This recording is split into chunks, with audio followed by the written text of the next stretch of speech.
বিসমিল্লাহির রহমানির রহিম। আমার গুণটা একটু আপনাদের সাথে শেয়ার করতে আসলাম। এই হচ্ছে বাবা মার জন্য বানাইলাম, বাবা মা ছোটো বোন সবার জন্য আর কি। এই হচ্ছে পরাঠা, 10 খান পরাঠা। তো এখন হচ্ছে এই পরোটাগুলো আবার বেলবো। এটা হচ্ছে ফার্স্ট স্টেপ শেষ করছি, ভাবলাম আপনাদের সাথে একটু শেয়ার করে যাই, আপনারা একটু বুঝেন যে আমি কত গুণবতী। আর এই হচ্ছে পরোটার সাথে খাওয়ার জন্য মুরগির গিলা, কলিজা, হাড্ডি গুড্ডি যা কিছু আছে, তার উপরে মুরগির মাংসও আছে, সব কিছু মিলাইয়া ঝিলাইয়া আর কি। এই হচ্ছে এটা দিয়ে হচ্ছে আজকে পরোটা খাওয়া হবে।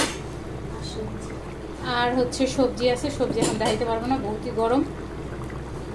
ওকে, জায়গা দয় রেখেন সবাই। অবশ্যই আমি এই ভিডিওটা খাওয়ার পরে আপলোড দিব, সো কেউ লোভা দিয়েও লাভ নাই, পেট খারাপ হবে না, হজম হওয়ার পরে আমি আপলোড দিব।